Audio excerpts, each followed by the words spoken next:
Hey, how's it going, y'all? This is Chaz from Classic Komodo, and this is Battlefield Academy, a series where I'll review all the different weapons in Battlefield 4 and give you my opinion on them.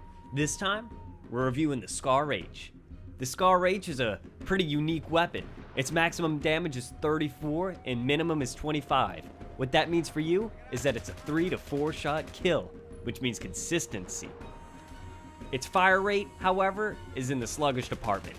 It has a fire rate of 620 rounds per minute, and also its muzzle velocity is pretty slow as well, with 410 meters per second. Yuck. The magazine size isn't that great either. It has only 20 rounds in the mag, 1 in the chamber, for a total of 21, and that can be troublesome at times when you're in a firefight. But the reload is forgiving. The reload with a bullet still in the magazine is 1.9 seconds, which is amazing. And also, it's only 2.4 seconds if you completely run out of ammo, which actually happens a lot. So you're probably going to be running into that number far more. Now, this is where things get tricky for us console players. Its recoil up is 0.5, which means this thing is kicking like a mule. But its left pull and right pull is only 0.2. Which means it's fairly consistent when shooting at long range. Not extreme long range, but long range. And that's how you're going to want to play this weapon. I was having trouble at first trying to fit in with all the other assault rifles. I didn't know if I should be playing the really short game because of its high damage model up close with only 3 shots to kill, or should I be trying to pick off people at a long range? And what I found myself doing was becoming more successful, finding myself on the outskirts of the map, being a little bit more of a defensive player and reacting to other players. Scooting along on the outskirts of the map helped me analyze the situations better and was able to pick off people. Because of the fact that it's only 4 shots to kill, I didn't have to worry about putting too many shots down range.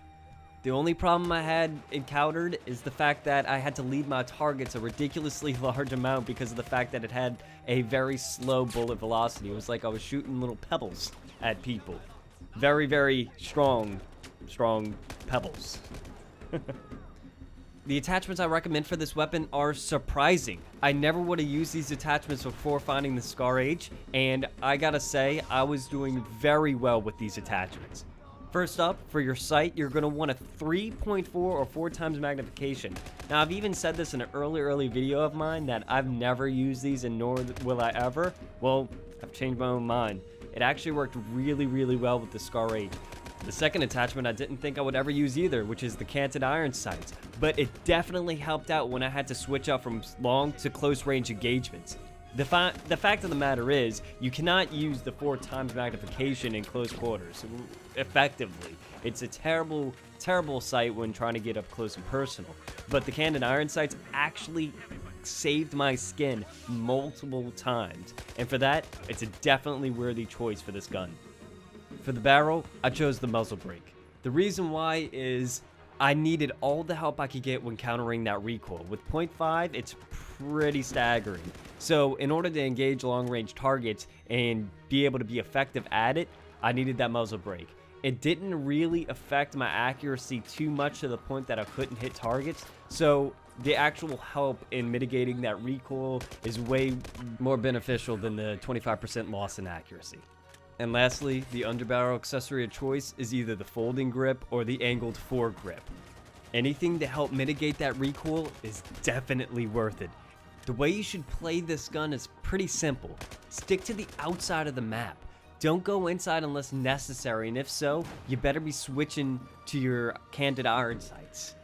You could go against some people up close and personal, just make sure you land in those shots, because if not, with the 620 round per minute rate of fire, you're gonna lose almost every time if you're not landing your shots. Also, if you're on the outside of the map, and because of the fact that we have this muzzle brake and all, the shots can become a little bit inaccurate under sustained fire. So what you need to do is switch to single fire. This will be your saving grace when trying to make accurate shots at long range. Since the fact that you only really need 4 shots to kill somebody at long range, this could be your saving grace every time.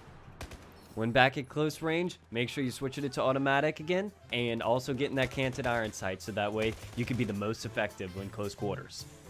Keep it slow and steady, and you'll definitely win this race. I hope you enjoyed this episode, and until next time, stay classy.